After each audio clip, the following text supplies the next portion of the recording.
नमस्कार दोस्तों, आप सभी लोगों का हमारे सीवीआर एकेडमी चैनल में बहुत बहुत स्वागत है। हमने पिछली कक्षाओं में स्वर संधि के बारे में पढ़ा था और आज हम लोग व्यंजन संधि के बारे में जानेंगे। व्यंजन संधि को आज मैं एकदम आपको सरल एवं स्पष्ट विधि से समझाने की पूरी कोशिश करूंगा। और दोस्तों, जैसे कि आप सभी लोग जान रहे हैं कि हम बहुत जल्दी लाइव क्लास भी शुरू करने वाले हैं, तो इसके लिए आपसे पुनः मेरा निवेदन है कि आप अपने नंबर को हमारे कांटेक्ट लिस्ट में डालें या फिर आप कमेंट में अपना नंबर हमें शेयर करें, ताकि हम लाइव क्लास जब भी चालू करें तो आपको इसका पूरा लाभ प्राप्त हो सके। आइए देखते हैं दोस्तों, व्यंजन संधि क्या होता है। व्यंजन संधि को जानते हैं तो स्वर के साथ व्यंजन के संयोग से जो विकार उत्पन्न होता है उसे हम व्यंजन संधि कहते हैं, या व्यंजन के साथ व्यंजन के संयोग से जो विकार उत्पन्न होता है उसे हम व्यंजन संधि कहते हैं। ठीक है दोस्तों, जैसे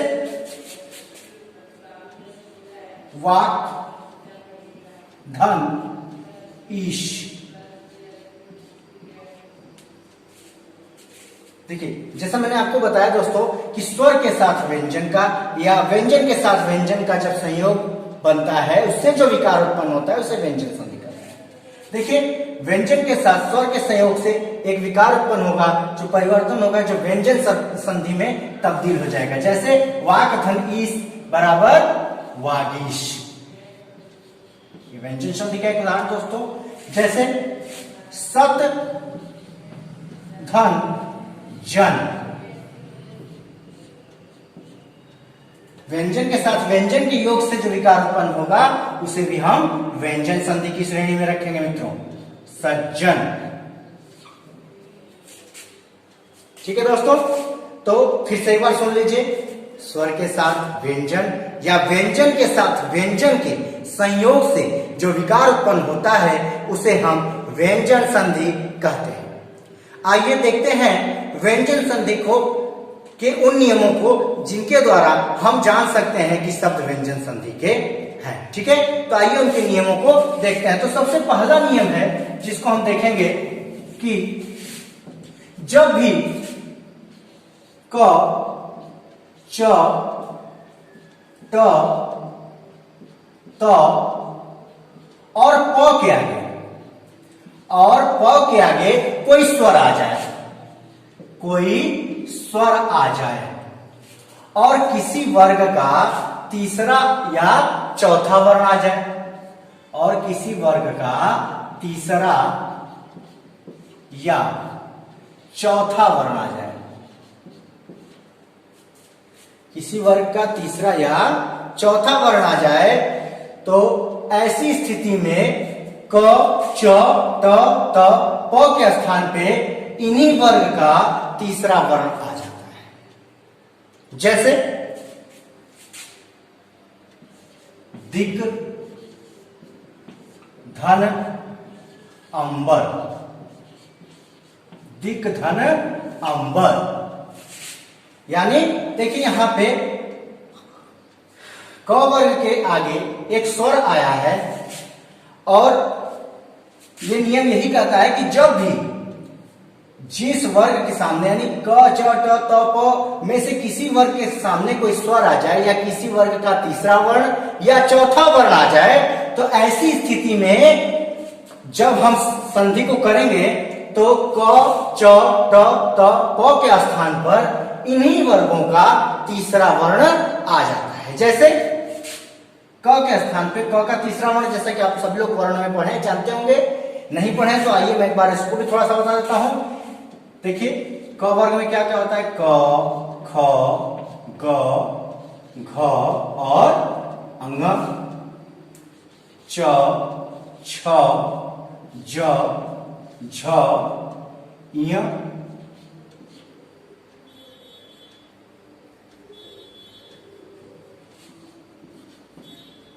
ट, थ, ड, ढ, अण,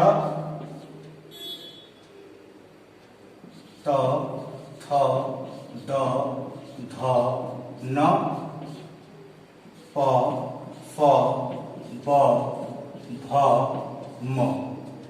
ठीक है दोस्तों, तो नियम क्या कह रहा है कि क, च, त, प के आगे कोई स्वर आए या किसी वर्ग का तीसरा वर्ण या चौथा वर्ण आ जाए, तो ऐसी स्थिति में जो क, च, त, प जो ये होंगे, इनके स्थान पे कोई तीसरा वर्ण आ जाएगा, इन्हीं के वर्ग का तीसरा वर्ण आ जाएगा। तो देखिए क का तीसरा वर्ण क्या है दोस्तों? ग है। तो क्या बन जाएगा? ये ग बन जाएगा। धन, अंबर, और यहां पे क्या हो जाएगा? दि। तो क्या हो जाएगा दोस्तों? दिगंबर। क्या हो जाएगा? दिगंबर। दिगंबर। आइए कुछ उदाहरणों से इसको हम लोग समझ लेते हैं। ये आपका नियम है, इसको आप ध्यान से देख लीजिए कि क, च, ट, प के आगे यदि कोई स्वर हो, किसी वर्ग का तीसरा या चौथा वर्ण हो, तो ऐसी स्थिति में जब हम संधि करते हैं तो क, च, ट, प के स्थान पे उसी वर्ग का तीसरा वर्ण आ जाता है। जैसे देखिए दोस्तों, जैसा कि मैंने उदाहरण में बताया भी आपको कि दिक, धन, अंबर। देखिए व्यंजन के साथ यानी क वर्ग में क वर्ण के साथ अ का जो है कि मेल हो रहा है, यानी स्वर का मेल हो रहा है, तो इसकी स्थान पे क्या हो जा रहा है कि क के स्थान पे इसी वर्ग का तीसरा वर्ण आ जा रहा है, ग आ जा रहा है। तो क्या हो जा रहा है? दिगंबर हो जा रहा है। ठीक है दोस्तों, वाक, धन, ईस, वागीस।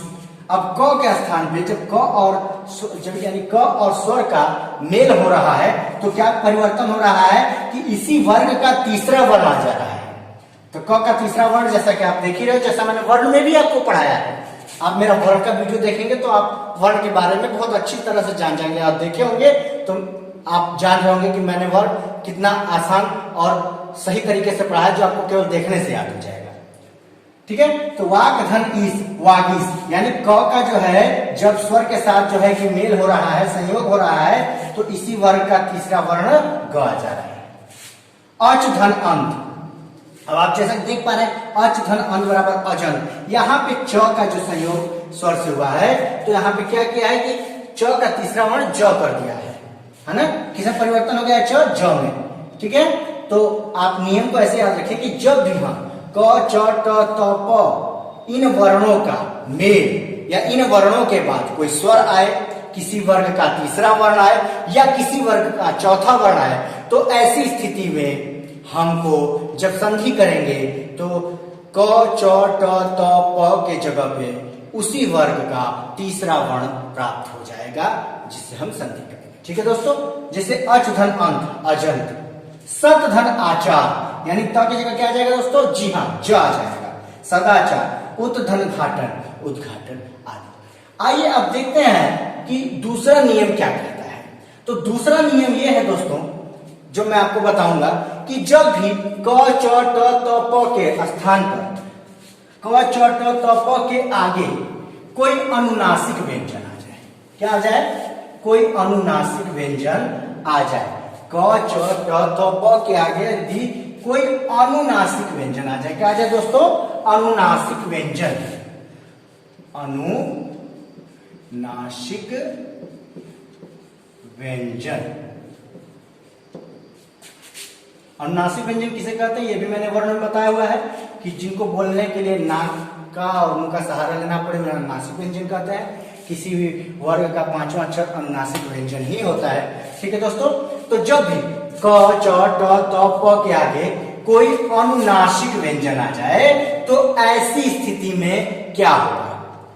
तो मैं आपको बताना चाहूंगा कि जब भी क, च, ट, त, प के आगे कोई भी अनुनासिक व्यंजन आता है, तो ऐसी स्थिति में क, च, ट, त, प के जो आगे अनुनासिक व्यंजन आने से ऐसी स्थिति में क्या होता है कि क, च, ट, त, प के आगे जब ये संयोग होता है, तो क, च, ट, त, प के आगे इसी वर्ग का पांचवा वर्ण आ जाता है। इसी वर्ग का पांचवा वर्ण आ जाता है। पांचवा वर्ण आ जाता है। यानी क है तो अंग आ जाएगा, च है तो यहाँ आ जाएगा, ट है तो ण आ जाएगा, त है तो न आ जाएगा और प है तो म आ जाएगा। ठीक है दोस्तों, तो ये आपका नियम 2 हुआ। और इसका भी मैं आपको उदाहरण बता देता हूं, फिर से एक बार ध्यान से देख लीजिए। ध्यान से देखिए, केवल सुनने से आपको याद जाएगा। जब भी क, च, ट, त, प के आगे कोई अनुनासिक व्यंजन आए तो ऐसी स्थिति में क, च, ट, त, प जब अनुनासिक व्यंजन से सहयोग करेगा तो क, च, ट, त, प जो है कि अपने ही वर्ग के पांचवें वर्ण में परिवर्तित हो जाएगा। उदाहरण के तौर पे मान लीजिए हम लिखते हैं एक उदाहरण आपको, जैसे अप धन मय, तो म शब्द क्या अनुनासिक व्यंजन है। क्या बोल रहा है कि जब भी प के आगे या त के आगे या ट के आगे या च के आगे जब भी कोई अनुनासिक व्यंजन, तो म क्या है अनुनासिक व्यंजन है, तो जब भी अनुनासिक व्यंजन आए तो ऐसी स्थिति में इसी वर्ग का पांचवा वर्ण आ जाता है संधि करते समय। तो क्या हो जाएगा दोस्तों, आपके मन में आ रहा होगा, बोलिए बोलिए बोलिए। देखिए जब भी हलंत लगा होता है तो उसको हम आधा वर्ण मानते हैं, यानी आधा, यानी प की जगह पे पांचवा वर्ण क्या आ जाएगा, बोलिए। प का पांचवा वर्ण क्या होता है, गोल म होता है, तो यहाँ क्या आ जाएगा दोस्तों, म आ जाएगा, हलंत का म, यानी आधा म। धन मय और धन अ, तो क्या हो जाएगा दोस्तों, अमय। क्या हो जाएगा, अमय, अमय। क्या हो जाएगा, अमय। ठीक है दोस्तों, आइए और कुछ उदाहरण देख लेते हैं और उसके जरिए भी समझ लेते हैं। देखिए जब भी, मैंने आपको अभी बताया नियम कि जब भी क, च, ट, त, प के आगे कोई अनुनासिक व्यंजन है तो ऐसी स्थिति में उस वर्ग का पांचवा वर्ण आ जाता है। यानी मोटा मोटी बात ये कहना है कि जब भी ऐसी स्थिति आपको बने संधि करते समय कि क या च या ट या त प के आगे म आ जाए, न आ जाए, यानी किसी वर्ग का पांचवा वर्ण यानी अनुनासिक व्यंजन आ जाए, तो ऐसी स्थिति में उस वर्ग का पांचवा वर्ण ही क, च, ट, त, प के आगे होगा। जैसे वाक्मय यानी वांग्मय, है ना, वांग्मय। उत्धनमत यानी उन्मत्त। अपधनमय यानी अमय, जिसके उदाहरण मैंने आपको बताया था। तो आपको ये नियम बस इतना याद रखना है कि जब भी, देखिए मैं बार बार जोर देके आपको इसलिए बता रहा हूं कि आपके दिमाग में घुस जाए। बहुत आसान है यार, कुछ नहीं है इसमें, बहुत ईजी है, बस आपको ध्यान से देखने की जरूरत है। संधि में मैं आपको बता दूं कि आपको कभी डर नहीं लगेगा, केवल वीडियो को देख लीजिए और मैं आपको गारंटी दे रहा हूं कि आप किसी परीक्षा को में हिंदी को आसानी से हल कर लोगे। और मैं हिंदी का जो पूरा सिलेबस होने के बाद मैं प्रत्येक का अध्यायवार आपको प्रैक्टिस सेट भी लेके आऊंगा, ताकि आप जो पढ़े हो उसको आसानी से और आसानी से समझ सको, याद कर सको। मैं आपको बताना चाहूंगा दोस्तों कि हिंदी में जब संधि से प्रश्न आते हैं तो ये मान के चलिए कि कम से कम जो है स्वर से जो प्रश्न आते हैं किसी परीक्षाओं में तो 70% आते हैं प्रश्न, यानी 70% स्वर संधि से आपके नंबर आते हैं, यानी 70% क्वेश्चन संधि में स्वर संधि के होते हैं। उसके बाद व्यंजन से 15% और लगभग विसर्ग से भी 15% आपको प्रश्न आते हैं। ठीक है, तो आपको ये 15 भी जरूरी, ये 15 भी जरूरी और 70 जो मैंने बता दिया ये भी जरूरी। तो आपको बस क्या करना है कि वीडियो को ध्यान से देखना है, बस कुछ मत उठाइए कलम, मत उठाइए कॉपी, बस वीडियो को ध्यान से देखिए और धैर्य से देखिए। क्योंकि देखिए अगर आप विद्यार्थी हैं, सच में आप तैयारी करते हैं, देखिए विद्यार्थी बहुत होते हैं, लेकिन जो विद्यार्थी अपने लक्ष्य को एकदम पाना चाहता है उसके पास धैर्य भी होना चाहिए। बहुत सारे विद्यार्थी जो मेहनत तो करते हैं पर धैर्य की कमी होती है, तो उनको भी मैं कहना चाहूंगा कि भैया धैर्य बना के रखिए। क्योंकि कोई भी आप पेड़ ही लगाइए तो उसका तुरंत फल आपको नहीं मिल जाता है। पेड़ को लगाना पड़ता है, उसमें सिंचाई करनी पड़ती है, खाद देना पड़ता है, बहुत सारे जो है कि समय के बाद वो पेड़ बनता है तब जाके फल देता है। तो ऐसे ही आपका ये प्रतियोगी परीक्षा है, इसमें आपको समय देना पड़ेगा। समय का मतलब है कि पढ़ाई में समय देना पड़ेगा, आपको इसमें लीन होना पड़ेगा। एक तरह का योग है, एक तरह की साधना है। अगर आपको अपनी सफलता सुनिश्चित करानी है तो मेहनत करना पड़ेगा। मेहनत आप ही कर सकते हो, ना मैं कर सकता हूं आपके साथ बैठ के, ना जो है कि आपके माता पिता कर सकते हैं। दोस्तों आप ही कर सकते हो मेहनत, और आप करोगे, क्योंकि आपको अपने लक्ष्य को पाना है, हासिल करना है। आपके मन में जो सोना चाहिए वो पागलपन होना चाहिए, मुझे पाना है, मुझे करना है, मुझे अपने लक्ष्य को प्राप्त करना है। ऐसी स्थिति जब होगी तभी जाकर आप अपने लक्ष्य को पा सकोगे। सबसे बड़ी चीज मैं बार बार यही कहता हूं कि उदास मत होइए, निराश मत होइए। निराश कौन होता है? निराश वो होता है जो मेहनत नहीं करता है। अगर आप मेहनत करते हो तो मेहनत करने वाले डरते नहीं है, वो अपने कार्य को निरंतर करते रहते हैं और सफलता पा जाते हैं। बहुत सारे उदाहरण पड़े हुए हैं। बहुत सारे लोग ऐसे भी मिलते हैं जो कहते हैं मैंने ये किया वो किया, मुझे सफलता नहीं मिली। ऐसा नहीं होता है दोस्तों। अगर आप सच्चे मन से मेहनत करते हैं तो आपको सफलता भी जरूर मिलेगा, ये मैं पूरे विश्वास और पूरे गारंटी से कह सकता हूं। तो सच्चे मन से मेहनत कीजिए। किसी भी ऐसे बहकावे में मत आइए कि अरे यार कहाँ क्या हो पाता है, कुछ हो पाता नहीं हो पाता। नहीं, अगर आप मेहनती हैं, आपने अपना मेहनत किया है, तो मैं गारंटी देता हूं कि सफलता जरूर मिलेगी। हो सकता है कि आप बहुत बड़े आदमी ना बने, लेकिन ये जरूर है कि आपको सफलता तो कहीं ना कहीं मिलेगी और उस सफलता को आप जो है कि एंजॉय भी करोगे। तो ये मेरी बात को आप गांठ बांध लो, निराश मत हो। बस मैं आपको सटीक जो पढ़ा रहा हूं उसको ध्यान दो। बस ध्यान देना अगर आपने सीख लिया तो समझिए हिंदी का कोई भी प्रश्न आपसे छूटने नहीं दूंगा, कोई प्रश्न बाकी नहीं जाएगा, ये मेरा वादा है आपसे। चलिए तो आगे बढ़ते हैं, आगे देखते हैं अगला नियम। तो अगला नियम मैं आपको बताना चाहूंगा कि अगला नियम जो है, आइए अगला नियम देखते हैं। तो अगला नियम क्या है दोस्तों कि देखिए, जब भी ह्रस्व स्वर या दीर्घ स्वर के आगे यानी ह्रस्व स्वर या दीर्घ स्वर के आगे जब भी छ आए, छतरी छ, जब भी छ आए तो छ से पहले च बढ़ जाता है। छ से पहले क्या बढ़ जाता है? च बढ़ जाता है। छ से पहले, छ से, देखिए फिर से यहां पे मैं पूरा लिख रहा हूं, छ से पहले क्या बढ़ जाता है दोस्तों? च बढ़ जाता है। क्या मतलब? च बढ़ जाता है। ठीक है, छ से पहले क्या हो जाता है? च बढ़ जाता है। जब भी ह्रस्व स्वर या दीर्घ स्वर के बाद छ आए तो छ के पहले च बढ़ जाता है। कैसे?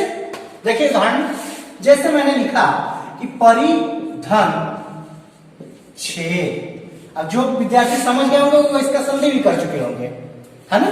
जैसे देखिए परिधन छेद, कहीं ना कहीं ई शब्द जो है ये ह्रस्व स्वर का एक उदाहरण है और छ एक व्यंजन है। अब इन दोनों का जो बात हो रहा है कि ह्रस्व स्वर के बाद जब छ आए तो छ के पहले क्या बढ़ जाता है दोस्तों? च बढ़ जाता है। तो कैसे बढ़ता है देखिए, तो परिधन छेद बराबर परिच्छेद, परिच्छेद। ध्यान दीजिएगा, देखिए परीक्षण बहुत होता है कि ह्रस्व या दीर्घ स्वर के आगे छ आए तो ऐसी स्थिति में क्या स्थिति बनती है? तो जब भी ह्रस्व स्वर, आप ह्रस्व स्वर और दीर्घ स्वर मेरे वर्ण के वीडियो में देख सकते हैं। नहीं भी जानते तो मैं चलिए थोड़ा सा बता देता हूं आपको कि जिनको बोलने में सबसे कम समय लगता है उन्हें हम ह्रस्व स्वर कहते हैं, जैसे अ, ई, उ और री, है ना।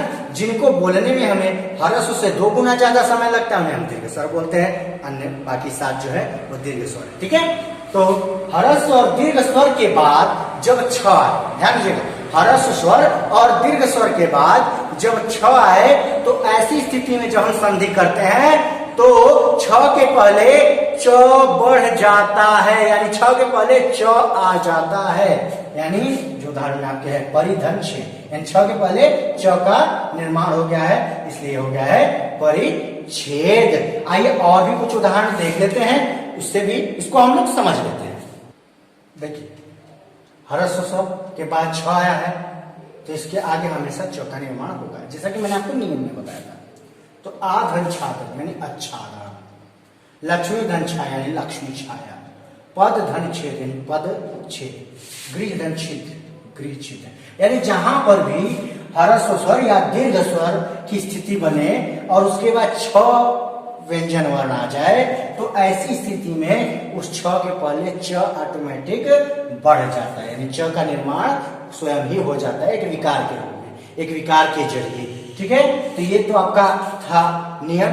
आइए अब जो है अगले नियम के बारे में जानते हैं और उसको देखते हैं।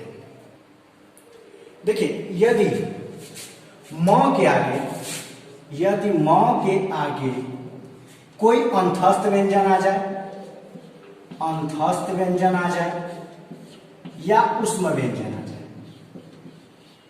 या ऊष्म व्यंजन आ जाए, तो ऐसी स्थिति में दोस्तों ये जो म है यह अनुस्वार में बदल जाएगा। किसमें बदल जाएगा?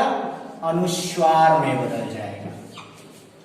जब भी म के आगे अंतस्थ या ऊष्म व्यंजन है, अंतस्थ व्यंजन और ऊष्म व्यंजन भी मैंने आपको वर्ण में पढ़ाया था, यानी वर्ण आपको पढ़ना बहुत जरूरी है। अगर नहीं पढ़े हैं तो अंतस्थ व्यंजन कहते हैं जिनको बोलने में हमारी जो जिह्वा है वो पूरी तरह अपने उच्चारण स्थानों को नहीं छूती, उन वर्णों को हम अंतस्थ व्यंजन कहते हैं। और जिनको बोलने में हमें गर्म वायु के जरिए, घर्षण के जरिए जो वर्ण निकलते हैं उन्हें हम ऊष्म व्यंजन बोलते हैं। जैसे य र ल व श श श और ह। य र ल व अंतस्थ व्यंजन है, स स स और ह ऊष्म व्यंजन है।